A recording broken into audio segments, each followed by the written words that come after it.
Welcome back champions. स्वागत है आप सभी का शिक्षा प्लस क्लासेस पर। आज की क्लास में हम कंटिन्यू करेंगे एक्सरसाइज 5.1। इससे पहले वाली क्लास में पार्ट 1 में हमने डिस्कस किया था क्लास 10 मैथ का चैप्टर नंबर 5 अर्थमेटिक प्रोग्रेशन समांतर श्रेणियां। तो उसमें हमने देखा था चैप्टर का इंट्रोडक्शन और साथ में की थी एक्सरसाइज 5.1 का क्वेश्चन नंबर 2। अगर आप लोगों ने वो पार्ट ना देखा हो बेटा तो उसको जाके चेकआउट कर लीजिए, क्योंकि बेटा किसी भी चैप्टर के लिए ना उसका जो इंट्रोडक्शन पार्ट हो ना वो मोस्ट इंपॉर्टेंट होता है, क्योंकि हम उसमें देखते हैं कि चैप्टर में हम क्या पढ़ने वाले हैं, क्या फॉर्मूलाज यूज करने वाले, क्या टर्म्स यूज करने वाले हैं। तो चैप्टर को अच्छे से समझने के लिए हमें इसका इंट्रोडक्शन जरूर पता होना चाहिए। पार्ट 1 का लिंक बेटा मैं डिस्क्रिप्शन में दे रहा हूं, तो चेकआउट कर लीजिए, उसको देख लीजिए। तो चलिए अब करते हैं क्वेश्चन नंबर 3। क्वेश्चन नंबर 3 को बेटा आपकी बुक से पढ़िए। For the following APs right the first term and the common difference. निम्न एपी के लिए प्रथम पद और सारवंतर लिखिए। तो आप बेटा ये क्वेश्चन जो है ना लास्ट क्लास में भी हमने डिस्कस किया था ऐसा ही क्वेश्चन। तो आप बेटा वीडियो को पॉज करके ना पहले खुद से ट्राई कीजिए। तो आई थिंक आप लोगों ने ट्राई कर लिया होगा। तो चलिए अब करते हैं इसका सॉल्यूशन। तो चलिए बेटा इस क्वेश्चन में हमें पता करना है first term and the common difference, प्रथम पद और सार्व अंतर। ये निकालना बड़ा ही इजी है बेटा। जिन लोगों ने पार्ट 1 किया होगा वो इजीली निकाल सकते हैं इसको। तो देखते हैं बेटा, ये जो एपी है ये सारी की सारी हमें एपीज दे रखी हैं। इनका फर्स्ट टर्म जो सबसे पहले वाला होता है बेटा वही होता है इसका फर्स्ट टर्म। तो ए होता है बेटा फर्स्ट टर्म या फिर पहला पद। तो ए की वैल्यू कितनी हो जाएगी बेटा हमारे यहाँ पे 3। इतना इजी था, ठीक है। और डिफरेंस क्या होता है बेटा डी। डिफरेंस कॉमन डिफरेंस सार्वंतर को लिखा जाता है डी से। ये क्या होता है बेटा, सपोज करो ये हमारा है A1, ये A2, ये A3 एंड ये A4। तो डी का फॉर्मूला होता है बेटा, लास्ट क्लास में भी हमने देखा था, A2 में से A1 को माइनस कर दो, मतलब सेकंड टर्म में से फर्स्ट टर्म को माइनस कर दो। तो कितना हो जाएगा 1 - 3, कितना होगा -2। तो कॉमन डिफरेंस आ गया बेटा हमारा -2। ये बेटा इतना ही आसान क्वेश्चन है। तो सारे के सारे पार्ट्स है ना, अभी आप वीडियो को पॉज करके ट्राई कर लीजिए, क्योंकि आपसे सारे के सारे पार्ट सॉल्व हो जाएंगे। तो कीजिए ट्राई। तो चलिए बेटा आप देखते हैं इनको। अब जो फर्स्ट टर्म है इसकी ये हो जाएगा बेटा हमारा A1, A2, A3, A4। तो फर्स्ट टर्म A हो जाएगी बेटा हमारी -5 और जो D है बेटा वो हो जाएगा A2 - A1। तो A2 हमें गिवन है बेटा -1, माइनस करना है, क्या माइनस करना है बेटा A1। A1 है हमारे पास -5। जब भी बेटा माइनस का टर्म दे रखे हो ना हमें यहाँ, तो आप क्या करोगे ब्रैकेट में लिखोगे -1 यूं का यूं, माइनस माइनस हो जाता है बेटा +5। तो ये कितना हो गया बेटा 4। तो कॉमन डिफरेंस कितना आ गया हमारे पास 4। सिमिलरली थर्ड पार्ट के लिए देखते हैं। वीडियो को पॉज करके ट्राई करते रहिए बेटा खुद से। तो ए जो होगा बेटा वो हमारा हो जाएगा 1/3 और जो डी है फर्स्ट टर्म तो ये है बेटा, सेकंड थर्ड फोर्थ टर्म, तो डी क्या हो जाएगा A2 - A1। A2 है अपना 5/3, माइनस कर देंगे A1 से। A1 क्या हो जाएगा बेटा 1/3। बेस सेम हो बेटा तो ये सब्ट्रैक्ट हो जाते हैं 5 - 1। तो ये कितना हो जाएगा बेटा 4/3। ये हो जाएगा हमारा common difference. Similarly fourth part भी बड़ा ही इजी है। तो A हो जाएगा बेटा हमारा फर्स्ट टर्म हो जाएगी 0.6 और जो D है बेटा वो हो जाएगा हमारा ये A1, A2, A3, A4। तो क्या हो जाएगा A2 1.7 माइनस कर देंगे 0.6। तो ये कितना हो जाएगा बेटा, ये हो जाएगा हमारा 1.1। तो हमारा सभी का A और D निकल गया। कितना आसान क्वेश्चन था बेटा ये। तो इनको बेटा नोट डाउन कर लीजिए। और साथ में क्वेश्चन नंबर 4 भी बेटा बड़ा ही इजी क्वेश्चन है। तो आप क्या कीजिए, क्वेश्चन नंबर 4 को पढ़िए और उसको खुद से ट्राई कीजिए। चलिए ट्राई करते हैं। तो चलिए बेटा अब करते हैं क्वेश्चन नंबर 4। क्वेश्चन नंबर 4 को ध्यान से पढ़िए बेटा। Which of the following are AP. इनमें से बताना है हमें कौन सी एपी दे रखी है। इफ दे आर एपी, अगर वो एपी बना रही हैं, फाइंड द कॉमन डिफरेंस। तो कॉमन डिफरेंस बताइए, सारवंतर बताइए एंड राइट 3 मोर टर्म्स, और 3 और पद निकालिए, 3 मोर टर्म्स निकालनी है। तो भाई ये जो क्वेश्चन है ना, ये क्वेश्चन हम पार्ट 1 में भी कर चुके हैं ऐसा ही। क्वेश्चन नंबर 2 बेटा बिल्कुल ऐसा ही था। जिसने पार्ट 1 देखा होगा बेटा वो इस क्वेश्चन को इजीली सॉल्व कर देगा। जिसको समझ आ गया बेटा क्वेश्चन, वो इस क्वेश्चन को करना शुरू कर दीजिए। और बाकी बेटा ध्यान दीजिए, इधर हमें पता करना है एक तो कॉमन डिफरेंस, और ये पता करना है कि ये एपी है या नहीं है। तो भाई चेक करने के लिए देखो भाई, ये हमारा हो गया A1, A2, A3, A4, ठीक है। तो ये एपी देखेंगे, ये एपी बना रहा है नहीं बना रहा। तो ए तो हो गया बेटा हमारे पास फर्स्ट टर्म 2, और डी क्या होता है, डी के लिए हम करते हैं A2 - A1, तो A2 - A1 तो कितना हो जाएगा बेटा 4 - 2, 4 - 2 = 2। एक बार और चेक कर लेते हैं, अब हमें चेक करना है एपी है या नहीं है। तो A3 - A2 भी करके देखो, A3 - A2 तो ये कितना हो गया 8 - 4, तो ये आ गया 4।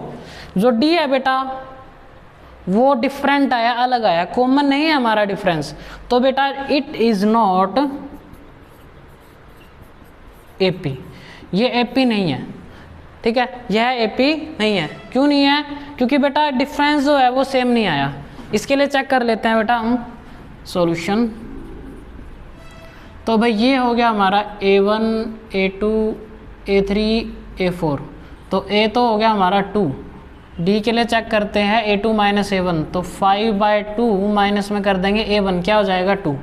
इसको सॉल्व करना मैंने पिछली क्लास में भी सिखाया था आपको। डिवाइड कीजिए 1, क्रॉस मल्टीप्लाई कर दीजिए, 5 1 जा 5 माइनस में 2 2 जा 4 डिवाइडेड बाई 2 1 जा 2। अगर आपको ये नहीं आता तो पार्ट 1 में जाके देखिए बेटा, वहाँ पे हमने सॉल्व किया है, तो 1/2। तो एक बार और चेक करते हैं इसका A3 - A2, तो करके देखेंगे हम 3 - A2, A2 करेंगे 5/2, तो इसके नीचे भी कुछ नहीं आया तो डिवाइडेड बाई 1 एज्यूम करेंगे, 3 2 जा 6 माइनस में 5 1 जा 5 डिवाइडेड बाई 3 2 1 जा 2, तो ये कितना हो गया बेटा 1/2। हमारा जो डी है बेटा वो सेम आया है ना, तो इसका मतलब ये हमारी एपी है। तो हमारा जो इट इज एपी, ये भाई एपी है, ठीक है। तो भाई डी जो है कितना आ गया हमारे पास, तो डी आ गया बेटा हमारे पास अब 1/2, क्योंकि ये कॉमन आ गया हमारे पास डी, ठीक है। अब बेटा उसने साथ में बोला था कि एपी पता कीजिए, ये एपी आ गया। अगर ये बोल रहा है कि एपी बना रहा है तो कॉमन डिफरेंस बताइए, कॉमन डिफरेंस बता दिया हमने। साथ में उसने पूछा राइट 3 मोर टर्म्स, 3 और टर्म्स के बारे में भी पूछ रहा है। तो 3 और टर्म्स क्या है बेटा, ये A1 हो गया, A2 हो गया, A3 हो गया, A4 हो गया। अब हमें A4 के बाद क्या आएगा बेटा A5, तो A5 निकालेंगे। A5 क्या होता है बेटा, लास्ट क्लास में भी हमने सीखा था। A5 क्या होता है, A + 5 में से 1 गया 4D, तो निकालते हैं भाई। A की वैल्यू दे रखी है हमें 2 प्लस में 4 मल्टीप्लाई D की वैल्यू कितनी है बेटा हमारे पास, D की वैल्यू है 1/2, तो 1/2 पुट कर दो भाई। ये भाई 2 से 4 कट सकता है, 2 1 जा 2, 2 2 जा 4, तो कितना बच गया 2 2 × 1 2, तो ये कितना हो गया 4। तो हमारा जो A5 है वो कितना आ गया 4। तो सिमिलरली बेटा हम निकालेंगे A6, तो A6, तो A5 तो हमारा आ गया बेटा 4 यहाँ से। अब A6 निकालेंगे बेटा, इसका हम यहाँ पे देखेंगे, देखो A1 A2 A3 A4 A5 हमने निकाल दिया। इसके बाद आएगा A6। A6 क्या होता है बेटा, सिमिलरली A प्लस में जितना ये नंबर है ना बेटा इससे कम लेना, कितना हो जाएगा ये बताइए मेरे को 5D, तो कितना आ गया A है हमारे पास 2, A हमारे पास 2 है, प्लस में 5 मल्टीप्लाई D दे रखा है 1/2 हमें, ये रखा D है ना, तो ये कितना हो गया 2 + 5 × 1 5 डिवाइडेड बाई 2, क्योंकि यहाँ से कट नहीं रहा था, इसे काट दिया था हमने। तो भाई अब इसको क्रॉस मल्टीप्लाई फिर से करना पड़ेगा, 2 2 जा 4 प्लस में 5 1 जा 5 डिवाइडेड बाई 2, तो कितना हो गया 9/2। तो A6 की वैल्यू आ गई बेटा 9/2। सिमिलरली आप इसकी एक टर्म और 7 टर्म और निकाल सकते हो इजीली। तो क्लियर हो गया ना बेटा। ये देखो हमें क्या था, A1 था, A2 था, A3 था, A4 था। हमने इसका D निकाल के देखा, एक बार A2 माइनस A1 किया 1/2 आ गया, A3 माइनस A2 किया चेक करने के लिए 1/2 आ गया। अगर D दोनों में सेम आ गया तो ये AP हो गई। अगर AP है तो नेक्स्ट टर्म क्या होगी बेटा, 4 टर्म तो थी हमारे पास, 5th टर्म और निकालेंगे। 5th टर्म क्या होता है, A + 4D, सॉल्व होके आ गया हमारे पास। इसी तरह A6 भी हमने निकाल लिया, ये आ गया। इसकी 7 टर्म आप लोग चेक करोगे, ठीक है। तो करते हैं अब नेक्स्ट पार्ट इसका। तो चलिए अब करते हैं हमारा इसका थर्ड पार्ट। तो भाई सिमिलरली ये हमें दे रखा है A1, A2, A3, A4। तो चेक करते हैं बेटा हमारे पास इसका सॉल्यूशन। तो A1 तो हो जाएगा भाई हमारे पास 1.2। इसका D निकालने के लिए चेक करते हैं, A2 माइनस A1 -3.2 माइनस में कर देंगे हम -1.2। तो ये हो जाएगा माइनस माइनस क्या हो जाएगा बेटा हमारे पास, ये हो जाएगा -3.2 माइनस माइनस हो जाएगा +1.2। तो D की वैल्यू बेटा हमारी आ गई माइनस प्लस क्या हो जाएगा बेटा माइनस। तो 2 में से 2 गया 0, 3 में से 2 गया 2, ठीक है। तो D आ गया हमारा पास 2.0। एक बार फिर से चेक करेंगे A3 माइनस A2 करके कि भाई ये कॉमन डिफरेंस सेम है या नहीं है। तो भाई आ गया हमारे पास -5.3, 2 में से माइनस करेंगे हम माइनस का 3.2। तो ये आ गया बेटा -5.2 माइनस माइनस क्या हो गया बेटा प्लस। तो ये कितना हो गया 3.2 और प्लस माइनस क्या हो जाएगा बेटा माइनस। तो ये फिर से आ जाएगा हमारे पास 2 में से 2 गया 0, 5 में से 3 गया बेटा 2। सॉरी यहाँ पर आ जाएगा -2, ये भी आ जाएगा हमारे पास -2। यहाँ पे भी बेटा हमारा जो D है बेटा -2 आया बेटा, यहाँ पे भी D हमारा -2 आया। मतलब जो D है ना वो सेम है, कॉमन है। तो इट इज़ AP, ये AP होगा। और D की वैल्यू बेटा कितनी होगी -2। अब बेटा इसकी नेक्स्ट टर्म निकालनी है हमें। तो नेक्स्ट टर्म निकालनी है बेटा, ये हो गया A1, A2, A3, A4। तो हम निकालेंगे A5। तो A5 का भी फॉर्मूला आपको पिछले क्वेश्चन में ही करवाया था। A5 क्या होता है बेटा, A प्लस बताइए 4D। सॉल्व करेंगे, A की वैल्यू दे रखी है बेटा हमें -1.2 प्लस में 4 मल्टीप्लाई D की वैल्यू दे रखी है बेटा हमें -2। तो ये कितना हो गया बेटा -1.2 प्लस माइनस माइनस 4 2 ज़ा 8। तो ये कितना होगा बेटा 8 और 1 माइनस माइनस प्लस हो जाएगा बेटा। तो ये हो जाएगा हमारे पास -9.2। क्लियर है ना। इसी तरह बेटा आप इसका 6th पार्ट और 7th पार्ट भी निकाल सकते हो। और अब देखते हैं बेटा इसका पार्ट 4। पार्ट 4 बड़ा ही आसान है। ये बेटा ये आप खुद करोगे। हम डिस्कस करेंगे अब पार्ट 5। इसका पार्ट 5 देखिए बेटा, बड़ा इंपॉर्टेंट सा पार्ट है ये। थोड़ा रूट वाला समझ लेते हैं, रूट वाले से घबराइए मत, इजी होते हैं बेटा ये भी बिल्कुल। देखते हैं इसको कैसे सॉल्व करते हैं बेटा। सॉल्यूशन कर लेते हैं बेटा इसका। अब देखिए ये हो गया हमारा A1, A2, A3, A4। तो A तो हो गया हमारे पास 3 और D क्या हो जाएगा बेटा A2 minus A1 3 plus √2। A2 है हमारे पास 3 प्लस √2 माइनस कर देंगे A1। A1 कितना है बेटा 3। तो इसकी वैल्यू कितनी आ गई 3 में से 3 गया बेटा, देखो 3 से 3 कट जाएगा प्लस माइनस 0। तो कितना बच गया प्लस √2। D की वैल्यू आ गई बेटा √2 हमारे पास। एक बार फिर से चेक कर लेते हैं। तो अब कैसे चेक करेंगे बेटा A3 माइनस A2। तो फिर से D की वैल्यू चेक करते हैं बेटा। A3 हो गया हमारे पास 3 प्लस 2 √2। इसमें माइनस करना है हमें A2। A2 कितना है बेटा ब्रैकेट में लेंगे 3 प्लस √2। जब भी इस तरह के क्वेश्चन कर रहे हो बेटा, एक से ज़्यादा टर्म्स दे रखे हो, तो अब हमेशा ब्रैकेट का यूज़ कीजिए, आपका क्वेश्चन कभी भी गलत नहीं होगा। देखो ये जो है बेटा ये आ गया हमारा A3 और ये जो है बेटा ये हमारा क्या आ गया A2। अब इसको सब्ट्रैक्ट करते हैं। 3 तो यूँ का यूँ प्लस में 2 √2। अब माइनस, बाहर माइनस है तो बेटा अंदर वाले सारे साइन चेंज हो जाएंगे। प्लस का 3 था बेटा माइनस का हो जाएगा 3, प्लस का √2 था हो जाएगा माइनस का √2। अगर आप ध्यान से देखोगे 3 माइनस 3 ये तो हो गया बेटा 0, कट जाएगा आपस में। ये 2 √2 है, बच गया 2 √2 माइनस में √2।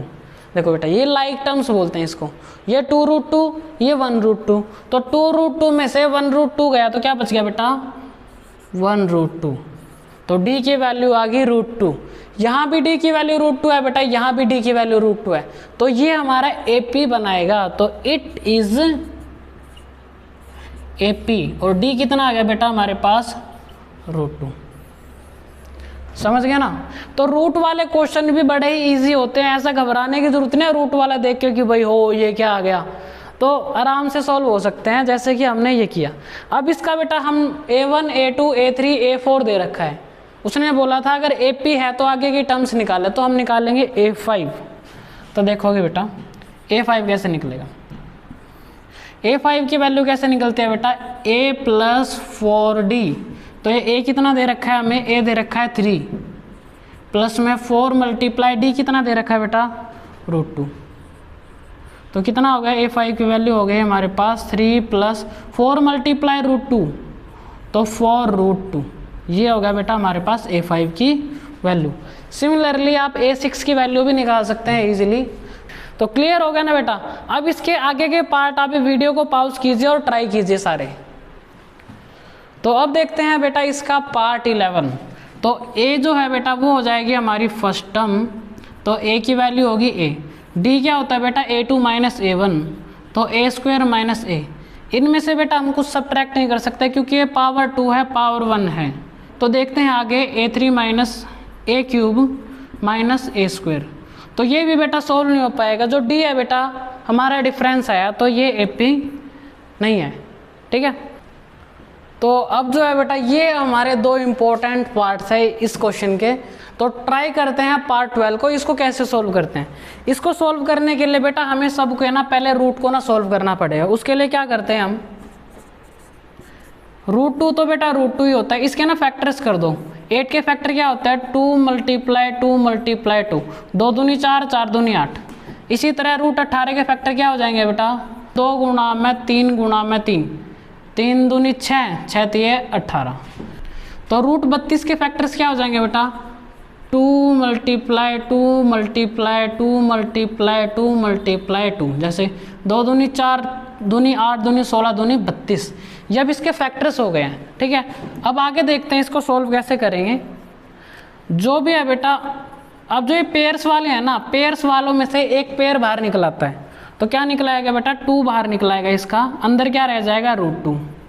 इसमें किसका पेयर बन रहा है 3 का पेयर बन रहा है, तो 3 बाहर निकल जाएगा, अंदर क्या रह जाएगा बेटा √2। सिमिलरली इसमें 1 2, तो इसमें बेटा 2 पेयर्स बन रहे हैं, तो 2 दूनी 4, 4 बाहर आ गया, अंदर क्या रह गया बेटा 2।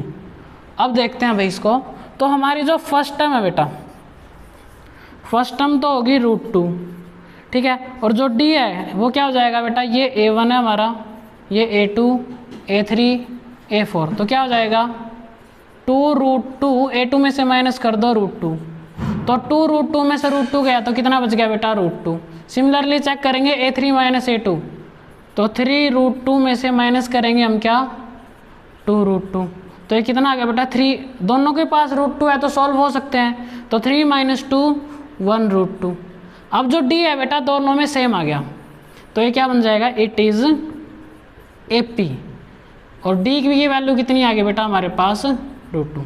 समझ गए ना। मेन क्या हमें क्या करना होता है, जब भी इस तरह का क्वेश्चन दिया जाए ना, आप इनके पहले रूट को ना सोल्व करने की कोशिश करो। जब ये कंसाइज हो जाएगा तब आप इजीली सोल्व कर सकते हो। तो अब देखोगे बेटा, अब इसकी A4 तक हमें गिवन है, A5 निकालेंगे। तो A5 क्या होता है बेटा A + 4D, तो कितना हो जाएगा, A की वैल्यू है हमारे पास √2 प्लस में 4 × D की वैल्यू है √2, तो ये कितना हो गया बेटा A5 की वैल्यू हमारे पास √2 प्लस में 4√2। सिमिलरली आप इसकी A6 और A7 की वैल्यू भी निकाल सकते हैं। तो चलिए बेटा इसका पार्ट 14 और ट्राई कर लेते हैं। इसको कैसे सॉल्व करते हैं अब देखेंगे बेटा। 1², पहले इनको ना सॉल्व कर दो। 1² हो गया 1, 3 का स्क्वायर हो गया 9, 5 का स्क्वायर हो गया बेटा 25, और 7 का स्क्वायर क्या होगा बेटा 49। तो ये जो है बेटा वो AP बन ही नहीं पाएगा, इट इज़ नॉट AP, क्योंकि D जो है बेटा सभी का सेम नहीं आया। आज की क्लास के लिए बेटा वीडियो को लाइक कर दीजिए और इसको बेटा सब्सक्राइब कर दीजिए और साथ में बेटा कर दीजिए अपने दोस्तों के साथ शेयर, क्योंकि बेटा अब इस चैनल पे साइंस और मैथ के सारा जो सिलेबस है आपका करवाया जाएगा। तो तब तक के लिए बाय बाय, स्टे ट्यून, सीखते रहिए बेटा।